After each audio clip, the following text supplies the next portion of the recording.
Me when the residents aren't evil. Hello everybody, welcome to PH Balance. My name is Steven with the PH, and welcome to the definitive Resident Evil tier list, even though I've never played a Resident Evil game before. Throughout this video, if you like the content, if you're liking the tier list, go ahead and subscribe, leave a like, leave a comment, let me know what you think. It really helps me out. Anyways, on with the video. I'm going to rate them based on what I read, what I understood. There's gonna maybe be some spoilers in this video, and what I mean by that is I'm going to spoil things, but I don't actually know if they're accurate or not. These spoilers could just not exist in the game and could just be me making stuff up. But I am going to go through a synopsis of the games as I rate them. I'm going to go ahead and kind of give you the base key notes and the really silly goofies of it. And yeah, we're just going to have a good time. So you may notice that there's a lot of games starting off in the Who Cares section. Who Cares / non-canon section. And that's because I don't care about them. Actually, I read up on them from this game right here all the way to this game right here, and then once I got to this game, I realized that none of these were canon, and none of the stories matter. Not to mention that while I was reading them and how convoluted they were, every single one of them said that they were received negatively, so I just didn't think it was important to read up on them. Sorry! The reason why Resistance isn't in that list is because I actually have heard of Resistance. I don't know a whole lot about it, but I do believe it's somewhat similar to like a Resident Evil style Dead by Daylight, where you play as survivors trying to fight off hordes of zombies, and then one person plays as the like overseer who throws all of the bad guys at you and can like spawn zombies and stuff like that. So I think that's a cool concept. Definitely not like in the same realm as typical Resident Evil games, but I thought it was a really cool way to incorporate like the Resident Evil world into something brand new, and it was received very poorly. But I think the idea is cool, so I'm going to start us off putting that in the D tier. It's probably more of an F. I don't know, I've never played it, but I think it's a completely different thing. Like, take this one thing in the D tier and just, like, ignore it. Cool. So we're going to kind of go in chronological order. I thought that was the best way to tell this story. I'm going to give you my plot points as an outsider looking in, things that I know that maybe is completely different from people who are big fans of Resident Evil, such as Resident Evil 0. The two main protagonists are Rebecca Chambers and Billy Cohen, which are two characters that I knew before looking into Resident Evil. I actually thought they were like huge characters. I saw their character designs and I've seen them everywhere, and apparently they're in this game and nothing else. So Resident Evil 0 takes place before Resident Evil 1. Go figure, 0, 1. What? That's crazy. In Resident Evil 1, you follow Chris Redfield, Jill Valentine, Barry, whatever his name is, Burton, and Albert Wesker. They're the Alpha team, the A team, if you will, who get sent to the mansion to kind of explore and figure out what happened because their Bravo team, the B team they sent, mysteriously vanished and died. So Resident Evil 0 follows the Bravo team, the first team that got sent out to this mansion to explore. Resident Evil is known for having really, really strong female characters, but Rebecca Chambers is not really a strong female character. The actual creator of Resident Evil came out and said that she is his least favorite character because she's very submissive and isn't really a strong, independent woman, but the people backing the game wanted a submissive female in the game because they thought it would sell more, and so he was forced to put her in, which is probably why she never shows up again. Rebecca meets Billy Cohen, who is also just happens to be there. Billy Cohen is a war criminal who massacred 23 people in Africa when he was stationed there, and he was sentenced to death, but he escaped, and now he's here with Rebecca. Now, over the course of the game, it is revealed that Billy most likely is framed for these war crimes and didn't actually commit mass murder, but it's never actually proven that he didn't do it. We find out that the man who owns the mansion is one of the founders of Umbrella, which is the company that created the T-virus, the thing that are mutating everyone. And his crowning achievement is this Mother Leech. I'm already getting things wrong, I know it, but this is just what I remember. I've already read every synopsis of these games 3 times now, because every time I read a new game, I forget the last game. Now, this gentleman, who I don't remember his name, was actually betrayed and killed by 2 other Umbrella employees, who we will name later. They kind of killed him and overturned them because they wanted to take over the operation. And so what they did was they killed him, and then they dumped his body, and then they said, screw this leech thing that he's been working with. We're also going to dump it with him. This thing that is a parasite that takes over people's bodies, we're just going to dump it in there with him. He gets enveloped by the leech and comes back to life as a zombie. Who would have guessed? And that's kind of what causes all of Resident Evil. So, of course, he kind of terrorizes the mansion. Rebecca escapes and survives, and she is left with a choice. Does she believe Billy Cohen is not a war criminal, or does she turn him in? And she decides that she's going to tell everyone that she is a lone survivor and that he died so that he can live free. A man who mass murdered 23 people in Africa. As we'll come to find out, Resident Evil loves murdering people in Africa. I think all in all, this game's kind of silly, but I mean, all of Resident Evil is pretty silly. I do think it's kind of cool to get a backstory into a game that, you know, Resident Evil 1 became somewhat of a phenomenon. Of course, the rest of the Resident Evil games wouldn't have happened if Resident Evil 1 wasn't successful. And the fact that the B team was killed, which is what sets the A team to investigate the mansion, it's cool that they went back and kind of dug up that backstory so we could see who was on the B team and what exactly happened to begin with. The mystery is cool, but giving people the option to look further into it is also really cool. So for that reason, I'm going to give Resident Evil a solid C. Resident Evil 0, a solid C tier. Yes.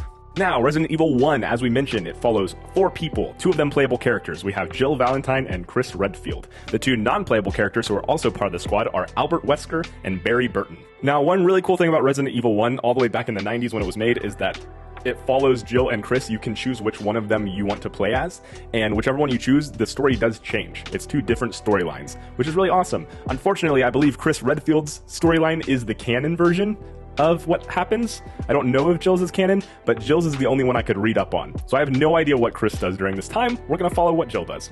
Sorry! I think it's important to mention that yes, this game was made in the 90s, but when you're choosing between Chris and Jill, there are some things to take into account. The developer came out and said that the thing that differentiates the 2 is that if you choose Chris, he is stronger and faster than Jill, but if you choose Jill, she is weaker and slower. So, the only explanation they gave is that Chris is a man. The 4 of our main protagonists get sent out to investigate this mansion, and pretty immediately Wesker's like, let's go investigate that mansion, and they run inside. And then the 4 of them decide to split up. Immediately. After they know for sure that the Bravo team disappeared and they're pretty sure they were all murdered, they're investigating a literal murderer's mansion. Like, that's what they believe. This place is filled with murderers, and they believe that there's like some cannibalism going on and some experimentation. They show up, and then they decide to separate. As a main protagonist, Jill is extremely clueless. She doesn't really seem like she knows what's going on, and she also just kind of like waves her gun all over the place and is constantly relying on Barry Burton to save her, which is super fun. One thing that is important to note about Albert Wesker is that his signature look is that he's got the slick back hair, and then he has like really dark glasses that he never takes off, like sunglasses, like your typical anime bad boy. And while investigating this mansion, Jill stumbles across a photograph of all of the scientists who worked for Umbrella. And it's just a picture of all these guys in white lab coats, like smiling with their arms around each other, giving big thumbs up. And what do you know? There's one guy in the background with dark sunglasses for no reason, who's obviously very out of place. In fact, it's a real life photograph of real people and he's photoshopped in. It's kind of silly looking. Steven, throw it up on the screen. Oh my gosh. Albert Wesker, this agent who's working with us to investigate the disappearance of the Bravo team, is actually a scientist for Umbrella. What? I could be getting lost in the sauce here, but I believe Jill lets Barry know, since Jill and Barry have this kinship.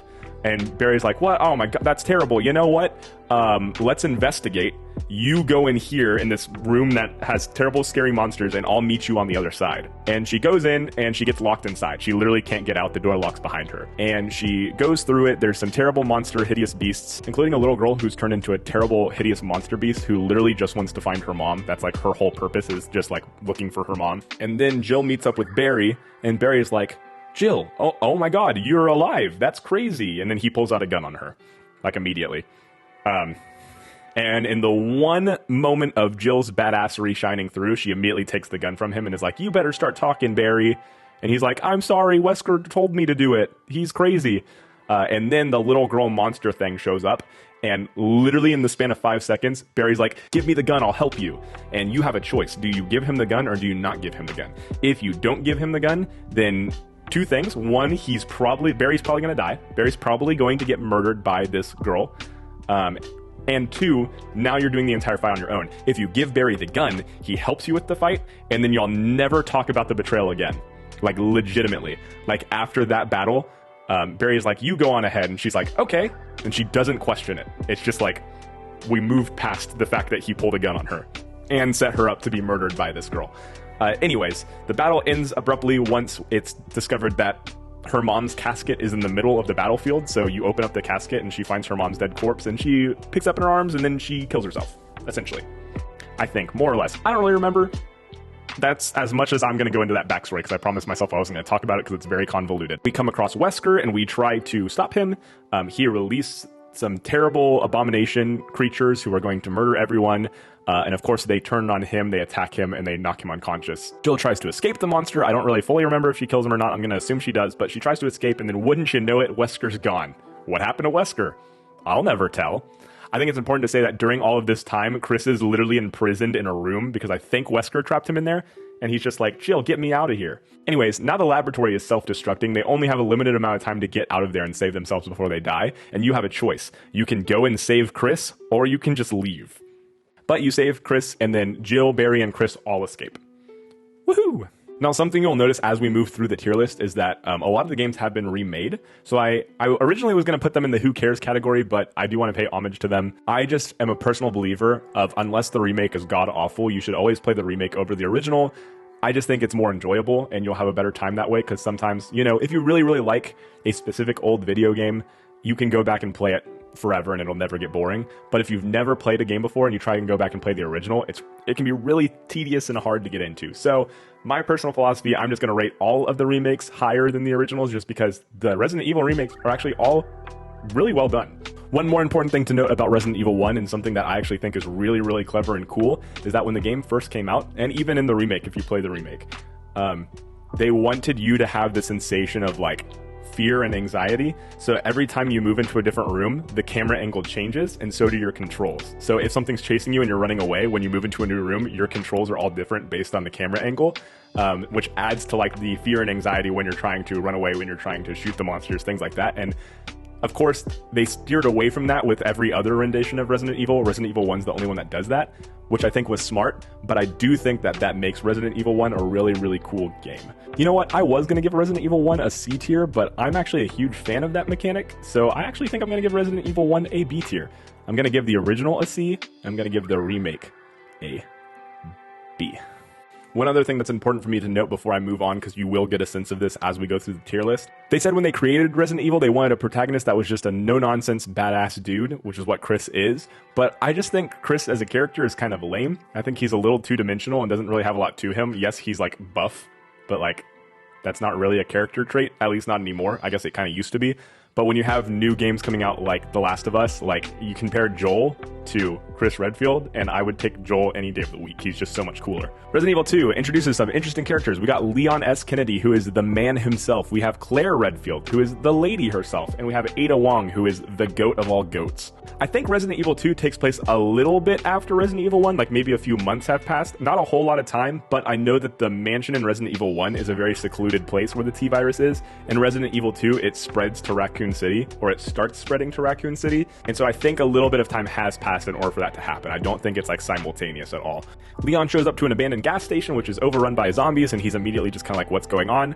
And on his way trying to make it out, he runs into a lady named Claire who saves him. They hop in a car together and they hit the road. It's revealed in the car that they're both agents. And unbeknownst to Leon Kennedy, Claire is actually Claire Redfield, Chris's sister, and her whole entire story is her looking for her brother. So she's also heading to the police station because that's where Chris works. So she's looking for him after she hasn't been able to get in contact with him.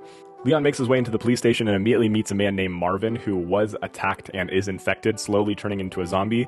Marvin is one of the main police officers who really gives Leon his surroundings and tells him exactly where he needs to go in the station to best equip himself and hopefully save himself.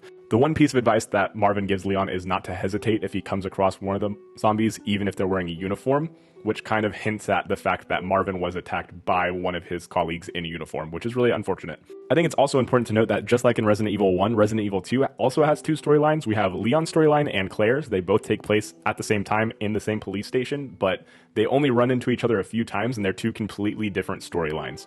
Turns out not only has Umbrella been working on this virus, but they've been working on what they call bioweapons, which is just like super humanoid, like super villains with superpowers. And that's when we meet Mr. X, who is probably the coolest evil character in all of Resident Evil. Mr. X is basically like the Hulk, super, super strong, super buff, giant dude. And throughout your time in the police station, he stalks you.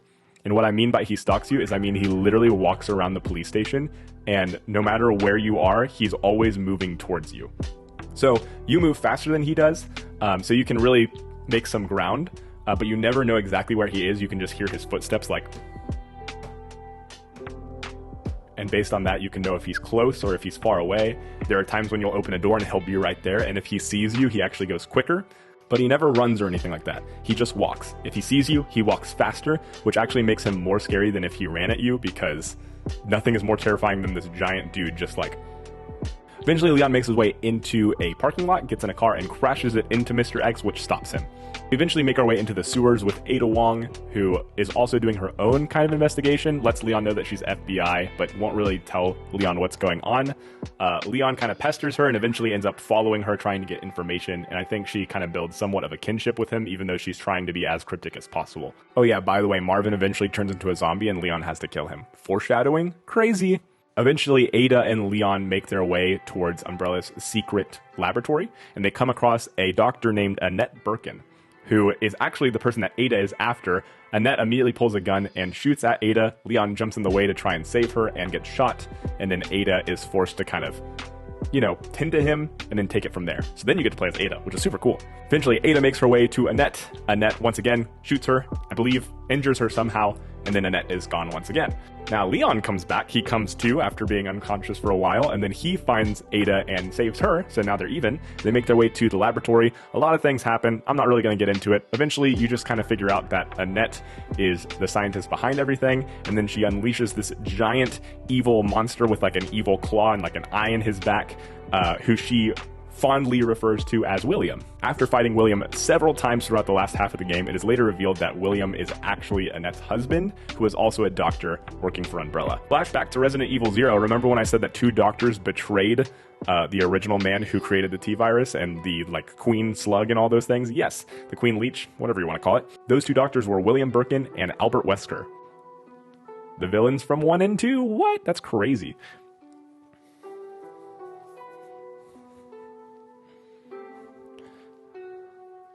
Annette eventually figures out what has to be done is that she needs to neutralize William, so that's what she does, and eventually she ends up getting severely injured and dying, but not before saying to Leon, you actually trust that bitch, about Ada, trying to sow some doubt in his mind because he said she's FBI, and she's like, no, she's not. Leon and Ada meet up once again. Leon promised to give the sample to Ada once he found it, but now that he has that doubt in his mind, he kind of questions her, and Ada pulls a gun on Leon, and Leon pulls a gun on Ada, and oh my god, that's crazy, and what? Annette's not dead?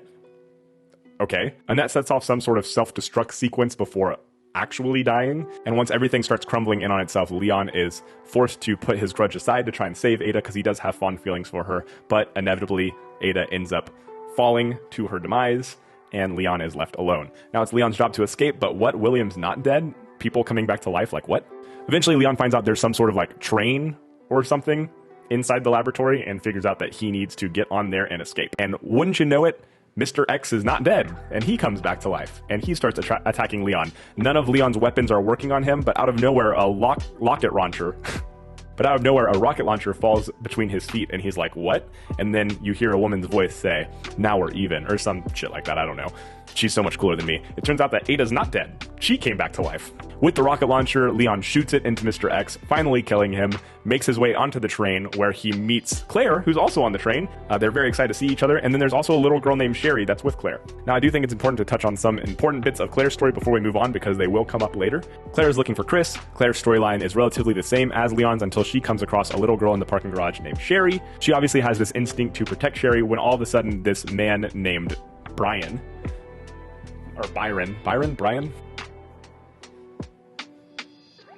Chief Irons, Brian Irons, comes out of nowhere and says, oh my gosh, Sherry, your mother's so sick and worried about your disappearance. Please come with me. Sherry seems like she doesn't know the man, and so he pulls out a gun on both of them and eventually tells Claire that he's going to kill Sherry if she doesn't drop her gun, and then tells Sherry that if she doesn't come with him, he's going to kill Claire. And so, of course, the two get separated. You play as Sherry for a bit where you try to escape Chief Irons. You find out that he's a big game hunter who hunts big, like, tigers and deer and stuff, and he does taxidermy on them, but then he's also doing, like, taxidermy on real-life human beings, which is really creepy. Anyways, you're able to escape. Yay! An important thing to note is we find out that Sherry is actually the daughter of Annette and William Birkin. Sherry and Claire make their way down to the train to try and escape, but William shows up and tries to stop them. Claire obviously has to kill him in order for them to progress. They get on the train, they start moving, Leon jumps on. Leon, Claire, Sherry, Sherry, Claire, Leon, Sherry. Great, now everyone knows each other, and wouldn't you know it, William's still not dead, and he is attacking the train. and Claire and Leon have to work together to finally put an end to him, which is what they do. He's dead. They ride off into the sunset, and then they're kind of like, what now? And then Sherry's like, are y'all boyfriend, girlfriend? And they're like, no, oh my gosh, but they do have a lot of chemistry, but then it's never explored again. Great, that's Resident Evil 2. I think Resident Evil 2 is a banger. I'm gonna say the remake is an A tier, and the original is a solid B tier. As much as I love Resident Evil 1's camera mechanic, and I think it's super cool, the game itself isn't like the greatest thing in the world, and now that I'm seeing Resident Evil 2 on the same playing field as Resident Evil 1, I can't do that. I'm moving them down to C tier. Resident Evil 3 is where we start getting really goofy. Resident Evil 3 follows Jill, only this time Jill is such a badass, like huge improvement over the first game. We love Jill. The main difference to note between Jill and Leon is that Jill is like serious badass and Leon is like almost goofy, cringy badass. But the goofy, cringy badass is actually more fun, so I do think Leon is just an overall more fun character to follow than Jill is. He's got like the one-liners that are really, really stupid, and she's got the one-liners that are just like intense. And I like the stupid ones more. I think it fits Resident Evil a little bit better. It's actually less cringy because it's more fun. When she's like really badass, but like all this cringy stuff and like weird stuff is happening, then it makes it a little more cringy and not as epic. Anyways, Jill is stationed in an apartment because she's being threatened by Umbrella since she knows too much. She's trying to escape the city, but then mass outbreak happens in the city, and this takes place at the same time as Resident Evil 2. It actually, parts of it take place before Resident Evil 2. So I guess in chronological order, Resident Evil 3 in some ways comes before 2, but I think they're relatively at the same time. Also, this one just seems so much shorter than the other games in comparison. Like, there's really not a whole lot to it. Like I said, we start off in the apartment of Jill Valentine when she randomly gets a phone call from Brad Vickers, who is a pilot for their organization. Brad very panically tells her that she needs to get out of there ASAP, and all of a sudden, a big, tall, buff dude very similar to Professor X breaks through the wall named Nemesis. Nemesis attacks the crap out of Jill, but she manages to get away, and when she gets into the streets, it's a full-on Last of Us style like pandemonium where everyone is running around. You know, half of them are infected, but half of them aren't. All the buildings and the cars and everything are on fire. Everything's being destroyed, and Brad and Jill are left running away from Nemesis. Their escape is very short-lived because though Brad is a very good friend of Jill's and a close colleague of Jill's, he pretty immediately sacrifices himself to save her. And as he holds off the zombies getting bit, she's able to run away. I'm gonna be honest, this game's a little convoluted and not as fun as the other games. She comes across a guy named Carlos, who is a soldier for the Umbrella Corporation, but teams up with him because he seems cool. His job was to come into the city and try to help people evacuate, but unfortunately almost all of his soldier buddies are being killed in the process. So then it's just left to him, Jill, and the squadron that he has that are still alive, all trying to escape together without actually saving any survivors from the city. I'm not going to get into all the ways Nemesis dies. Nemesis dies, he comes back. He dies, he comes back. He dies, he comes back. There's one really, really goofy part that I will put in right here where he catches on fire and runs out of a building, kind of like flailing his arms everywhere, and then falls into the water, in which case Jill says the great line, "Bitch can't even swim." Bitch can't even swim. Which is one of the lines I'm referring to where like she's kind of a badass, but like that line's just so cringy. I hate to break it to you, Jill, yes he can, because like literally 3 seconds after you say that, he comes back to life. The thing that makes Nemesis a knockoff version of Mr. X is that Nemesis is a bigger, better, improved version of Mr. X. He's extremely fast. He can just kind of run, he can leap, he can jump. He has like a tentacle arm that he can use to like grapple people, but all of those things make him less intimidating than Mr. X. Because Mr. X, as I said, is just stalking you. He's super slow, but he's just intense, and he's just slowly moving closer to you. Whereas the goofiness of the like dead running, the jumping, the appearing out of nowhere, the tentacle arm, like those things are annoying to fight and like, yes, more difficult to avoid, but that doesn't mean it's scarier and that doesn't mean it's more intense. I do think it pulls away from the intensity. Anyways, they eventually get on a helicopter and they escape, and then all of Raccoon City gets nuked and everyone inside the city dies. Oh, also, I do think it's important to go back to Resident Evil 2. The reason why I said this one takes place before Resident Evil 2 is because Carlos actually shows up to the police station that Leon was at. In that moment, at least in the remake, I'm not entirely sure about the original, we see that Brad became a zombie, and Brad is the one who bit... I forget his name, dang it. Brad is the one who infected Marvin because he was wearing his uniform, and Marvin didn't want to shoot a fellow man in uniform, so he didn't necessarily know Brad. Well, I guess Brad did work at the police station, so maybe he did know Brad. Anyways, the story is very convoluted. I think, you know, the first game, of course, it's out of the realm of possibility because it's like zombies and experimentation and all this stuff, but it's a little more like real if you take out the giant spiders and giant snakes. And then Resident Evil 2 lives in that a little more real world. And then Resident Evil 3 is just like, we're nuking whole cities. We have this man who never dies. Jill's being flung out of buildings down several stories and is literally not batting an eye. Anyways, I think this was a deprovement from Resident Evil 2. I still think it's cool in some ways, but just not nearly as cool. I'm gonna give the remake a 3. I'm gonna give the remake a C, and I'm gonna give the original a D.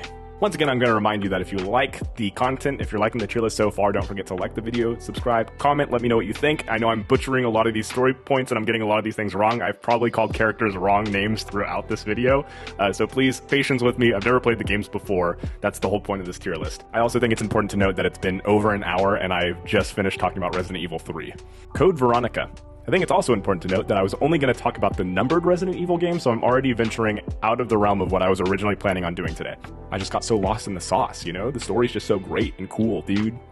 Code Veronica marks an important complaint I have with Resident Evil right now, which is that this story brings back Claire Redfield and continues down her storyline, and why can Claire not have her own game? Why does Claire have to be some weird random spin-off that not most Resident Evil people are going to end up playing? She's cool!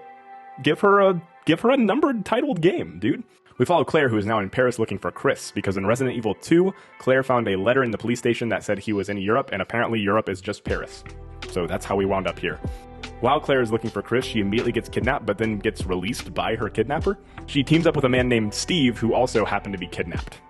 They're now prisoners in the home of Alfred Ashford and Alexa Ashford, who are twin siblings, who are a bit crazy. As they go through the mansion, it is revealed that Steve came out here looking for his dad, who ended up being experimented on and ended up getting the virus himself. Steve and Claire end up coming across Steve's dad, and he is just consoled with all these emotions, grief. He doesn't want to hurt his dad, but when his dad threatens Claire's life, he pulls out 2 Uzis, which is like insane, and just unloads both mags into his dad. I'm talking like 50 each, like 100 bullets just against his dad that he didn't want to hurt, but you know, Claire's life's on the line. Now he's going to just unload all those mags into his dad. His dad ends up dead. Claire is saved. They board a plane or a helicopter. I'm not sure if it's a helicopter or a plane. They board some sort of aircraft to escape the mansion and escape Alfred and Alexa. Or is it Alexia? I think it's Alexia. Something like that. It's this aircraft to escape from Alfred and Alexia, but Alfred catches up with them and turns on their autopilot somehow. And by doing that, it reroutes them to a secret Umbrella base in Antarctica. Plot twist, you remember how I said Alfred and Alexia are kind of unhinged, the twin brother-sister duo? That's because they're the same person. He's gone a bit insane, and now he believes he's 2 different people. He believes he's also his twin sister, and he's dressing up as both. He's kind of like dressing up in drag, being like this evil, womanly person, which, like, yes, pop off queen, you can do drag, that's fine. I'm cool with that. You know what, he, she, they, whatever they prefer to go by, it just shot up on my list of best Resident Evil characters. Very progressive Resident Evil. After some time, Chris actually shows up looking for Claire, because it is revealed that he was sent a message by Claire, by Leon, to look for Claire. Leon sent a message to Chris from Claire to look for Claire, saying that Claire was in, I don't know, it's confusing. Anyways, Chris somehow shows up knowing that Claire is there, and in his search for Claire, he runs into Wesker, of all people. They duke it out. Apparently Wesker showed up looking for a sample of the virus that they were working on. Chris then finds out that Claire is actually in Antarctica, so he leaves looking for Claire. Wesker finds out that the virus he needs is also in Antarctica, separately from one another, so he goes to Antarctica. Plot twist, Alexia and Alfred are not the same person. Alexia is being held captive in like a frozen chamber. Anyways, Wesker shows up in Antarctica because he needs to get a sample from the actual Alexia who is frozen. By the way, Alfred is still pretending to be Alexia. He's kind of switching back and forth between those personalities because he doesn't realize that Alexia is still alive. Also, Alfred is still alive somehow. He comes back to life. I forgot to mention, he fell from the plane after turning on autopilot. So he turned on autopilot, he fell to his death, but not really because he's now alive. I'm gonna be honest with you, I'm not clear on what happens to either Alexia or Alfred, so I'm just gonna shut up and stop talking about them from this point moving forward. Steve gets injected by the virus, turns into a zombie, is about to kill Claire, but then he fights the urge and returns back into a human and doesn't actually turn into a zombie. Then he confesses his love for Claire and then he dies. Antarctica starts blowing up, so Claire and Chris reunite and they get out of there, and somehow Wesker ended up, I don't know if he got the sample. All I know is that he takes Steve's dead body and also flees. And that's the end of Code Veronica. Cool. Yeah, D tier. Resident Evil 4. This one makes me really sad because I actually really enjoyed the story of this one overall. I think this one is super great. Sorry, I'm getting into spoiler territory already, telling you that it's probably going to end up high on the tier list. The sad thing is, it got overshadowed by all of the awful stories I read, so I don't remember much of it. I do remember, however, that my boy Leon comes back. I do remember that my girl Ada comes back, and I do remember that probably one of the greatest lines I've ever heard in my life happens in this game when Leon is being surrounded by a horde of never-ending zombies. They literally just keep coming. He's being attacked. You just have to survive for a certain amount of time. And then a bell rings in the town, and all the zombies are like, oh, time for church. And they start walking into the church. And then Leon just kind of stands there like shrugging with like a pistol in his hand, and he's like, where's everyone going? Bingo? Where's everyone going? Bingo? Gun drop. Anyways, Leon's back and now he knows karate because instead of just like stabbing people with a knife like you do in most Resident Evil games, now he's doing like full on, hold on, I'll demonstrate.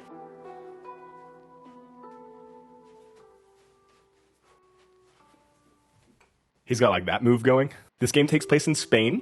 I think it's really cool because in this one, it's less about just people spreading this virus. Like they're still spreading the virus, but it's a cult. And they believe that the virus will like transcend them, which I think is just a really, really awesome, like step away from what they've been doing, but step in like a cooler direction. I like it because it's like, you know, cults are just very, very like great avenues for horror, which I think Resident Evil, when it really leans into the horror aspect, is like a really, really great series overall.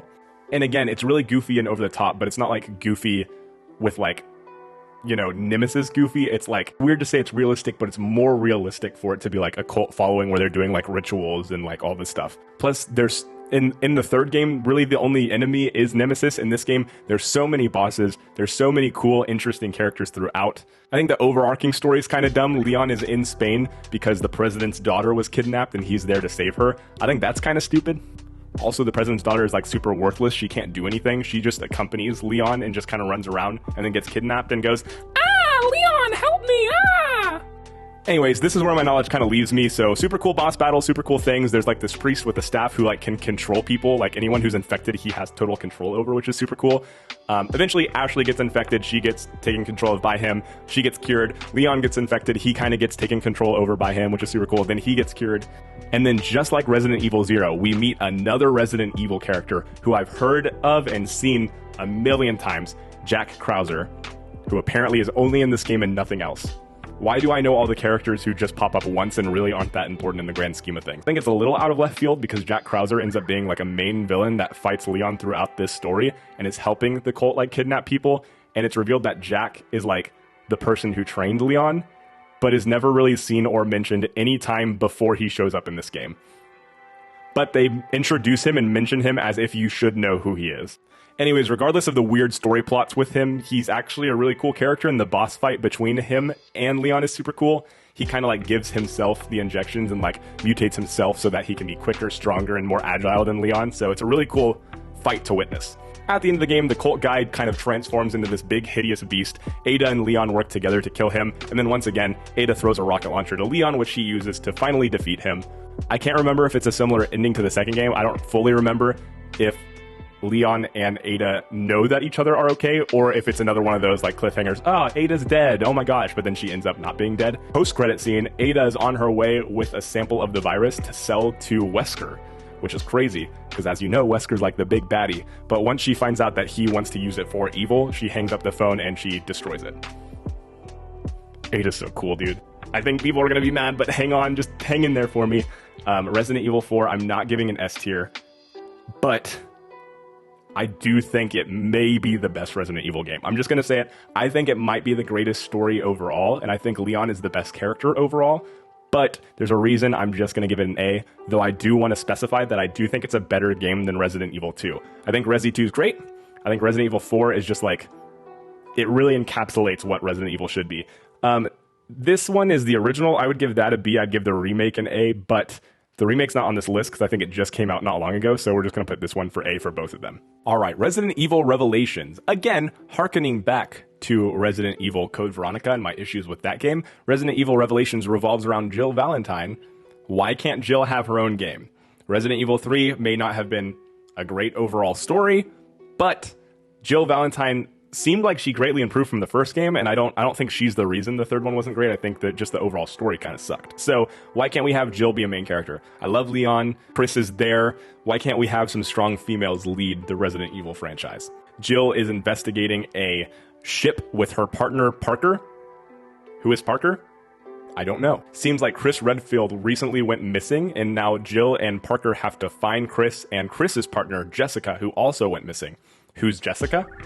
I don't know. Pretty immediately, Jill and Parker get knocked unconscious, which seems to be a trend in Resident Evil with everyone except for Leon. We find out once Jill and Parker are knocked unconscious that Chris and Jessica are actually totally fine. They did not disappear. They're golden. A guy named O'Brien, who ends up being the leader of the organization, he's the one who gives Chris and Jill and all of them their orders, asks Chris and Jessica to go find Jill and Parker. Chris and Jessica are immediately like, but O'Brien, you sent us here to investigate like a base that's out here, not to go like what's gonna happen? I know that Jill and Parker are important, but like we can't just stop our investigation. And O'Brien says, oh, don't worry, Quint and Keith are gonna take over your investigation. Who are Quint and Keith? Jill and Parker wake up in a room with some guy named Raymond who won't say who he is. There's a new virus, the T-Abyss virus, which they're going to use to infect the Earth's It's just so dumb. Turns out there's a new virus, the T-Abyss virus, which is going to infect all of the Earth's water supply and oceans. We're starting to turn into like a plot point straight out of Gotham. Turns out they're trying to spread the T-Abyss virus in retaliation for being shut down by the company that Chris and Jill work for. So like they got shut down for their experimentation, and they're like, you know what? Because of you shutting us down, we're going to infect the entire world. Eat that. Eventually, Jill, Parker, Jessica, and Chris all reunite. They get together and they start doing their business when out of nowhere, Raymond tries to stop them. Plot twist, Raymond's the mastermind behind it all. He's disguised as an agent and he's trying to stop them, in which case Jessica just immediately pulls out a gun and shoots him. And that's that. Then a guy named Lansdale, who's apparently like the overseer of the new version of the FBI, who I thought O'Brien was, but I guess they're two different departments, arrests O'Brien for some sort of evil conspiracies. But Jill and Chris, while they're on the ship, oh yeah, by the way, Jill and Chris just decide they're going to be partners now, and screw Jessica and screw Parker. Jill and Chris find evidence against Lansdale on the ship that will prove O'Brien innocent and will prove that Lansdale is actually the mastermind behind everything. You thought that was the end of Parker and Jessica, but nope. They team up together and go on their own excursion, and then Parker turns on Jessica because Raymond is still alive after being shot by Jessica, and he tells Parker that Jessica's actually a mole.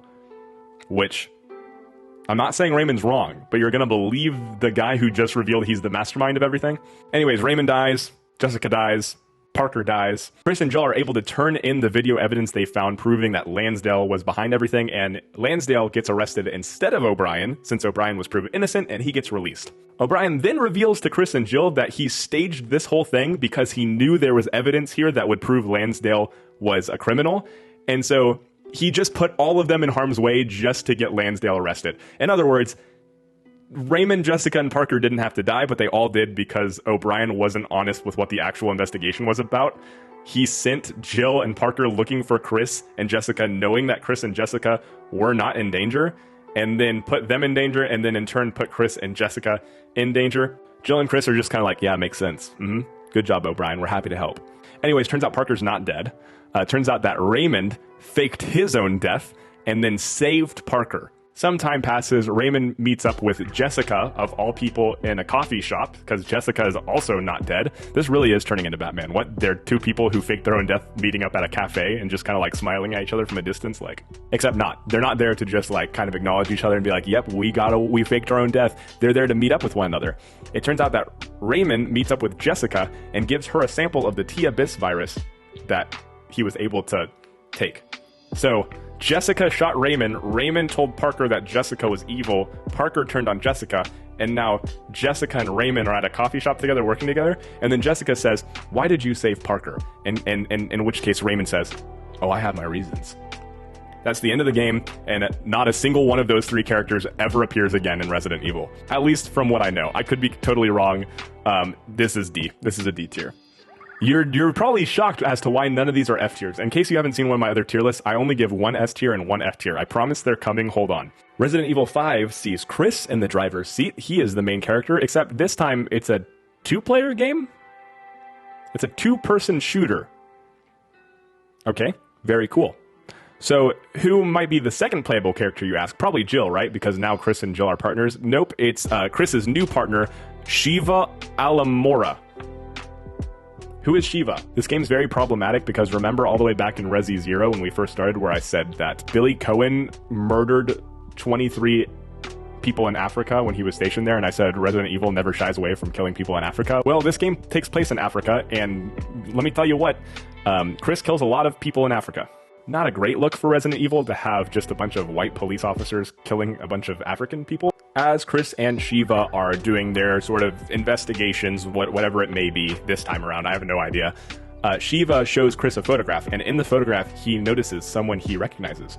Jill. Flashback. Chris and Jill are investigating Africa together, and they come across Wesker, who reveals that he has superpowers because he's been injecting himself with the virus in enough doses that will give him superpowers but not kill him. Anyways, he's super fast and super strong now. Like, he's literally got super speed and super strength. And he kills Jill. At least, we thought. This new photograph proves differently. Now it's Chris's mission to find Jill. Well, he does, and Jill is evil now. Flash forward past a bunch of plot points and other things that don't really matter. We find out that Jill and Wesker have been working together, but it's because Jill is under Wesker's mind control.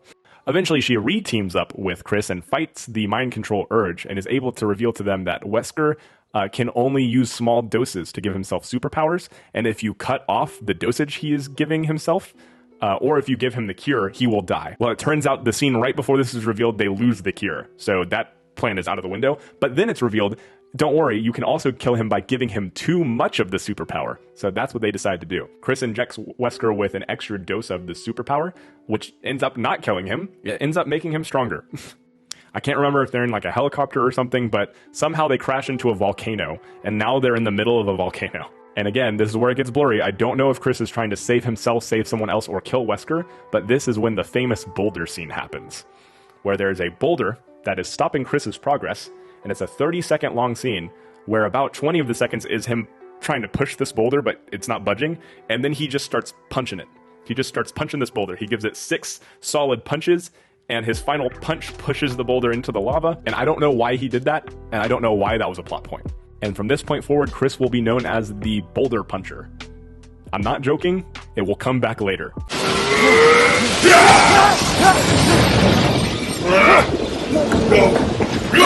Why am I The boulder punching asshole! Chris, Jill, and Shiva board a helicopter, and then Chris and Shiva pull out rocket launchers, and they each shoot rockets at Wesker's face. Oh my god, I can't do it with these names, guys. Chris, Jill, and Shiva board a helicopter with rocket launchers, and then they each shoot rockets at Wesker's face, killing him officially. Wesker is officially dead. Woo! I should also mention, at this point where he's getting blasted in the face with the rockets, he's also like waist up in lava in the middle of a volcano and is still somehow alive. And not only alive, he has this stretchy tentacle arm that he's pulling the helicopter into the volcano with. Wesker's dead. Great. Yeah, this game's straight trash. F tier. Oh wait, no, that's not the F tier. Hold on, I'm getting ahead of myself. Hee. Because of all of those plot points, this game is going to get the prestigious ranking of... Is it messed up that Problematic is above F because I still think it's a better game than the F tier game? Let me know in the comments. Oh, also, like and subscribe if you're having a good time. Resident Evil Revelations 2. We once again find Claire in the driver's seat, which... Why doesn't Claire have her own mainline game yet? Claire is now working for a different organization than her brother, and she's at an office party. You know, just chatting it up, mingling with some people. She mingles with this young lady named Moira, who she's working with. I don't exactly know if they already know each other. I think they're meeting each other for the first time, and they're having friendly conversation, when all of a sudden, the entire party gets shot up by a bunch of people with assault rifles and masks and, like, dressed in all black, and they knock out Moira and Claire, and they kidnap them. Once they eventually come to, they wake up and they find out that they're on an isolated island, like literally an island in the middle of nowhere, with a whole bunch of people who have been driven insane because they've been experimented on. It's revealed to us that Moira's full name is Moira Burton, and if you think the last name Burton sounds familiar, it's because we're going all the way back to Resident Evil 1, baby, where we have Barry Burton, the guy who turned on Jill and tried to shoot her, but then was like, give me your gun, Jill, I'll help you, and then helps her, and then they all leave being friends, and then he's never been mentioned again. Well, guess what? He's back, and this is his daughter. Actually, it's revealed in this game that Barry has 2 daughters, but we'll get to that in just a second. They wake up and discover that they're wearing bracelets, and these bracelets track their fear and then broadcast it to someone named the Overseer, who's like the person in charge of all the experimentations on the island. But it broadcasts what they're afraid of and their fear levels throughout the island, so then the Overseer can use their fears against them. Now find out that Moira's biggest fear is guns, which is just not great for her with where she's at right now. Moira is terrified of guns because she reveals that when she was younger, her and her sister were playing with one of Barry's guns that they got their hand on, and unfortunately, Moira shot and killed her sister. Barry doesn't see this as his problem, he sees this as Moira's problem, so they have a very strained relationship, and Barry hates Moira for killing his daughter. Yeah, this storyline got a lot less cute, Barry. As they make their way through the island, they find out that every single person on the island are former agents. They all work for the same company that Moira and Claire work for. So it's then that they discover that this was a targeted attack. On their way to try and find a way out of this mess and investigate the lab that's taking place on this island, they come across a little girl named Natalia. Not Italia. Natalia. There we go. Seems like Natalia is immune to fear because her life is so traumatic. She's been living on the island for so long and she literally lost her entire family. And now because of that, she basically lives a traumatic life where she fears nothing. Like nothing phases her. When they finally are able to come face to face with the Overseer, it is revealed that the Overseer's name is Alex Wesker. Just when you thought Wesker was dead, dun da da da, here is his sister. I guess evil just runs in the family. Her big master plan, which I don't know why this involves Claire or Moira, is to fuse her consciousness with Natalia's. I don't know why. I guess she just wants to live longer, or she wants to be a little girl again. Natalia is kidnapped by the Overseer, Alex Wesker, and is prepped for experimentation. Moira and Claire meet up with a man named Neil, who is revealed to be the person in charge of their entire company. He's the only other survivor on this island. Big, huge plot twist, Neil is evil. Ooh, he's working with Alex. Who would have seen that coming? Neil and Alex have an agreement that Neil is going to get a sample of the virus from Alex for helping her out, but instead, Alex injects the virus into Neil, turning him into, you guessed it, a giant monster. Fun fact, at some point in this big tangled mess, we find out that the people who are infected are only turning into monsters whenever they feel fear. So they're also monitoring their fear levels, because when they are like super fearful is when they start kind of turning into these creatures. And from what I can understand, to prove to Moira and Claire that Alex has no fear, Alex takes a gun and shoots herself in the head and kills herself. Unbeknownst to any of them, it turns out that Alex does have fear, because with her last dying thoughts, she is afraid and she mutates into a giant monster. In a long, convoluted battle, Claire gets knocked down and drops her gun, and it is up to Moira to face her fears, take the gun, and shoot Alex, which is exactly what she does. Or Neil. I don't know. She shoots someone. I'm pretty sure she shoots Neil, because then she stays behind and sacrifices herself to take care of Alex, and she urges Claire to save herself. So that's exactly what Claire does. Claire escapes, and the next thing Claire knows, she wakes up in a hospital. Now, while all of this is happening, these are all actual events that are flashbacks. So I've been explaining all these flashbacks because at the same time, we're seeing the events unfold through Barry's eyes in present day. So now I'll explain Barry's storyline in a very condensed way. Barry goes to the island because he does not believe Claire when Claire says that Moira is dead, because for some reason Barry now cares about Moira. When Barry arrives at the island, he meets Natalia, the little girl, who also tells him that Moira is dead, which he doesn't believe, so he proceeds. And wouldn't you know it, a monster that Natalia reveals to be Alex attacks them, because apparently Alex Monster is not dead. During this huge scuffle, Alex is somehow still alive, as I mentioned, and then injects herself with the virus again, or I guess for the first time. I'm not sure. I don't know why she turned into a monster the first time, because she's now injecting herself with the virus, which makes her mutate, which I thought she already did. Anyways, Alex dies. Just kidding. She faked her death, and she attacks Barry again when he lets his guard down. Fortunately for Barry and Natalia, Moira shows up in the perfect time and shoots Alex to save both of their lives. Fortunately for Moira, Barry, and Natalia, Claire shows up with a helicopter, and they all board on. And then, wouldn't you guess it, they pull out rocket launchers and shoot Alex Wesker in the face, killing her exactly how they did her brother. They get home, Barry rekindles his relationship with Moira, they live happily ever after. Barry adopts Natalia as his new daughter, I guess to have like a second chance at the daughter he didn't get to have a relationship with. And then at the end of the game, it is revealed that Alex's consciousness actually did transfer into Natalia, and Alex takes over Natalia's body. And then we never hear about this plot point ever again. Even though it's super goofy, overall, I do think some of the plot points and the twists in this game are kind of cool. Don't really want to put it up with Resident Evil 2, but I do think that, you know what, it's kind of convoluted. Maybe I should give it a C tier.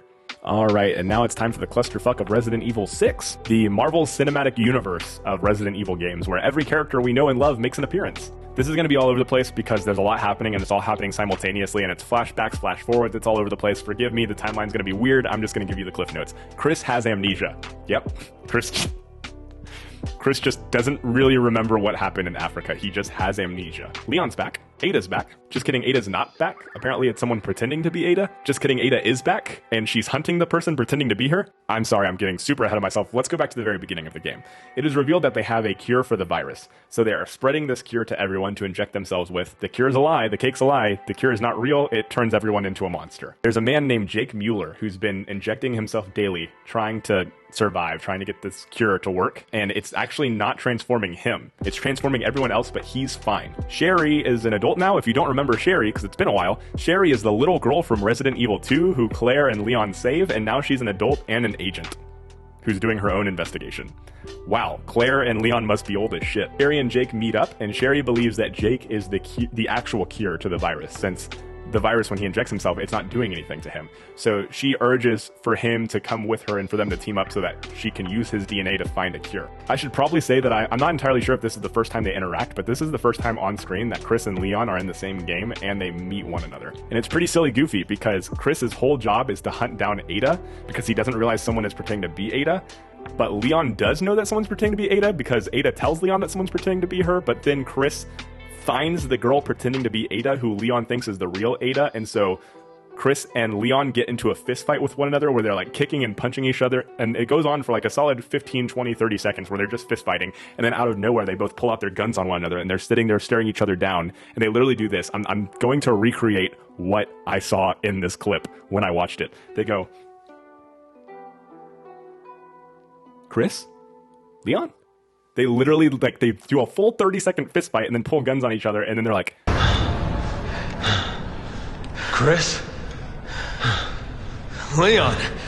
And that's it. And there's just drama for no reason. Well, it was the girl pretending to be Ada, and she throws like a flashbang and she escapes. Well, now Chris, Jake Mueller, Sherry, they all meet up. Chris and Sherry communicate it's important that they work together to save Jake Mueller because he is the cure. We find out sometime before this, spoiler alert, that Jake Mueller is Wesker's long-lost son, which is why he is immune to the virus. I guess they don't really explain why he's immune. They just say that he's Wesker's son, so he's immune. I guess maybe because Wesker was immune and then got around. Anyways, somehow, some way, for some reason, Chris reveals that he killed Wesker, and out of nowhere, Jake Mueller, who is the long-lost son of Wesker, has never met him before, Daddy wasn't there, tries to kill Chris because he's mad that Chris killed his dad. This lasts for a couple seconds, and then they let bygones be bygones, and then they're like, never mind, it's fine. While all of this is happening, and I think before Leon and Chris fight, Leon is trying to save the president or work with the president, but then everyone gets infected, including the president, and then Leon is forced to kill the president, but then they try to arrest Leon for killing the president, so Leon fakes his own death so that he doesn't get arrested. The person pretending to be Ada reveals her master plan that she's been experimented on. You know, she didn't want to pretend to be Ada. What they did was they took the T virus and they took Ada's DNA that they got somehow, they mixed it together, and apparently that turns someone into a clone of someone else. So she is a clone of Ada, but her own memories are like kind of coming back, and she's like, I want to get revenge, so to get revenge, I'm going to infect everyone. So she shoots off like a nuke that's going to bomb the city and cause everyone to turn into mutants. When that happens, a helicopter comes out of nowhere, and a sniper shoots her, the Ada clone. And this is a sniper that's not on Chris's team or anything. This is just a random sniper who works for the company that doesn't want the virus to be stopped. And she's like, you fools, I knew this was going to happen, so I said I'm still going to send it. Boop. And then she sends the missile off. I can't remember if they stop the missile or not. I don't think they do. I think the missile actually hits and everyone gets infected. But then they're like, oh, well, we have Jake here, so we can just make the cure. So they make the cure and they don't worry about it because they're just going to cure everyone, I guess. But not before Ada clone has the last laugh, because she made a new bioweapon which can infect people just by doing that, just by touching someone. You're infected. Whoops. How are we going to get out of this mess, you wonder, you ask? Don't worry. Piers is going to sacrifice himself to save humanity. Who's Piers? Apparently, Piers is Chris's new partner, who's only in this game, and he sacrifices himself to kill this bioweapon so that people won't get infected. That's the end of Resident Evil 6, by the way. A tier? That's a stinker. That's a stinker right there. Like I said, I think Resident Evil 4 could potentially be just like the ideal Resident Evil game, but I think after a colossal flop like Resident Evil 6, what Resident Evil 7 did, Biohazard, to like completely revamp Resident Evil and make it like a household name once again, like that needs to be celebrated. I see Resident Evil 7 and Resident Evil 4 kind of on the same page. They're very different games. I think Resident Evil 4 is more like classic Resident Evil, which is why I think it might just be a better Resident Evil game overall. But I think the fact that Resident Evil 7 kind of departed from the rest of the series, especially after a colossal flop, and then just like got the rave reviews, not only has old Resident Evil fans excited, but it has new Resident Evil fans being made. I think for that reason, Resident Evil 7 needs to be an S tier. I know I haven't talked about the plot yet. Let me explain. I just felt like it needed to be thrown up there real quick so that we have our F and our S back to back. In Resident Evil 7, it is a first-person shooter. It's very different from the rest of the main series Resident Evil games. It's the first mainline Resi game that is a first-person shooter. The game's also in VR, so you can do like VR first-person shooter, which is really cool. And I think they steered away from the goofiness and steered more back into like the horror realm, which is what people originally liked Resident Evil for. In Resident Evil 7, you play as a man named Ethan Winters, which is a brand new character for Resident Evil, so that's also super exciting because it's been a long time since we had a new character leading a game. I still want a strong female character leading a mainstream Resident Evil game, but hey, I'll settle for a new character. That's exciting. Ethan is looking for his girlfriend Mia, who mysteriously vanished after taking up a babysitting job in Louisiana, I believe is where it takes place. He shows up at this house she's supposed to be babysitting at, and it seems like things are not what they seem. It seems like she's kind of being held prisoner there. And I will say this game gets pretty goofy pretty fast. I'm talking like limbs getting cut off and then like being regenerated. When I first looked into Resident Evil, this is the first game I ever like looked into because I knew it got really popular and I was like debating, is this something I want to get into? I thought it was so stupid. I thought it was so goofy. I was like, this is Resident Evil. And it took me a long time to come around to it. But after really diving into like the story and seeing that this is always what Resident Evil was, like I thought that this was just like a weird departure, but no, it's always been this goofy. It's actually been goofier than this. And I think it does kind of start off being like, I think all the Resi games kind of start off giving you like this weird taste of like, okay, where is this going? But as you actually like dive into the story and just kind of, you just let yourself get fully immersed and just like, don't look too much into it. It's a really cool story. I actually really like the fact that in Resident Evil 7, from what I remember at least, there's not really a whole lot of enemies. It's really just like, it's a family who lives in this house. They're all really crazy. And just like in Resident Evil 2, where I talked about that guy who's just stalking you everywhere you go, like the entire family is doing that throughout the entire game. They're just like always stalking you, but there's not really any other enemies. It's just these like 4 family members who are stalking you through this house, which I think is awesome. I think it's super cool. It's super suspenseful because there's not just random things like attacking you at every corner, but you never know when someone's gonna pop up and attack you, which is like the best kind of horror. It hits all the like really goofy, wacky beats while also actually being like a pretty terrifying story altogether. And Resident Evil 8 is also a first-person game, takes place after Resident Evil 7, also follows Ethan Winters. At this point, Ethan and Mia are together. They have a baby named Rose, I believe her name is, Rose Winters. And the game pretty much immediately takes a turn for the worst when Mia either dies or you believe Mia dies. I'm not sure. I don't exactly know what happens. But Mia gets attacked, Ethan gets attacked, Rose gets kidnapped from them, and now the entire game becomes a rescue mission for Ethan to try and like rescue his daughter. I think Resident Evil 8 tries to build on what Resident Evil 7 had that was so good, which is just like the family of Resident Evil 7, which was just really creepy. In Resident Evil 8, they expanded it and made like a whole village. So there's like 4 or 5 different families that are like all crazy, and you have to go to their different like sections, their different houses. I think the idea and the concept are there, but I think the issue you run into was the family was so interesting in 7 that like every beat and every family member had like its own thing. In the village, you have like not just different family members that have story beats, you have entirely different houses, entirely different sections with those story beats, and I just don't think they landed as well. I think Biohazard was super creepy because the family seemed like a real life, like cracked out, methed out family you could potentially meet in Louisiana, and Village is just like vampires and werewolves and like classic horror monsters that just aren't super realistic. I will say, looking into it, there's like a whole dollhouse section that sounds really creepy and cool. But then there's also like a fish monster that sounds not creepy and not cool. And I believe the game ends with like a giant, like, scrapyard mechanical robot monster. Oh, and then Chris comes in and saves the day. Essentially, at the end of Resident Evil 8, Ethan Winters stops being the main protagonist, and then Chris Redfield takes over becoming the protagonist, which just give Chris a rest already. It continues from the greatness where Resident Evil 7 left off, but I don't think it really built or improved upon it. For Resident Evil 8, I'm going to give it a solid B tier. I do think that Resident Evil 2 and 4 are better than Village, and I think that Resident Evil 7 is just right up there with 4. I think Resident Evil 7 is better than 2. I think 4 is better than 2. And I think 7 and 4 are kind of on the same wavelength. This is my definitive tier list. Again, I think 4 is a great game. I just think 7 saved the series, which is why it needs to just squeak it out a little bit. That's my tier list. Let me know what you thought in the comments down below. Give me a thumbs up if you liked it. Let me know what you want to see in the future. And if you did like the content, please consider subscribing to the channel. It really, really does help me out. I will say I've never played a Resident Evil game before, but I am, fingers crossed, looking forward for Resident Evil 9. I hope one comes out. If not, I hope remakes come out, because whatever Resident Evil game comes out next, I am planning on playing it. I will play it for the channel if y'all want, but even just for my own enjoyment, I want to get into Resident Evil, especially after looking into all the storylines. And for Resident Evil 9, let's talk about it. People are asking, should Chris come back? Should Leon come back? I don't think so. I think Chris needs a break. I think if one of them has to come back, it should be Leon, because every single Leon game is a bop. Every single Chris game is a flop. But why can't we have a mainline Jill game? Why can't we have a mainline Claire game? Or why can't we have a brand new female protagonist? I think that would be pretty cool. And above all else, if you're going to make a new mainstream Resident Evil game with an already established character, may I suggest Ada? We've never had an Ada storyline. That would be sick. Let me know what you guys think, and I hope to see you in the next video. Bye!